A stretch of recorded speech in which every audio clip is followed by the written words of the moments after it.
say you're approached by a photographer. He says, "Hey, let's shoot," and you go, "Okay, wow, he sounds good. He's got a lot of followers." But then really look at who he's shooting and what he's shooting. Okay, and if you look at his page and then look at the people he's shooting, and you say, "Wow, she looks like a model. Look, wow, she's done a lot of great stuff." Okay, that's a good sign. But if you're looking at it and you go, I kind of question, really what she does for a living.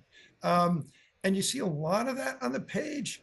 You know, my view is that the photographer, he may invite you in and say, "Oh, it's going to be totally cool," but he will also be very comfortable saying, "Hey, how about we take your shirt off for a couple of, and I think that's, just something to look for."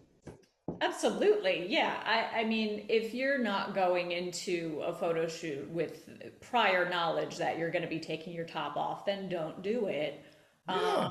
So there's two ways to look at this, though. If you are represented, and you're going on a photo shoot and you're interacting with a photographer, there are red flags, just like what you mentioned, oh, this is what we agreed to do, but maybe let's twist it a little bit and, maybe move over onto the bed and we'll see what we get there.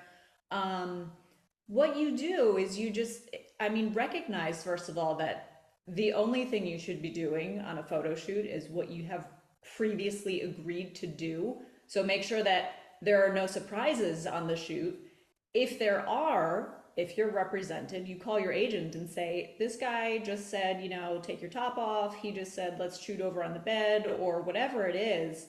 And be confident enough to know that that's a red flag. It's harder when you're not with an agent or a manager, because then you're on your own. Then you have to decide, is this a photographer even from the beginning that I want to work with? If you ask them for references, if they give you references, um, from a model that they shot 20 years ago, or they don't give you references at all, or you can't get in touch with their references, those are problems.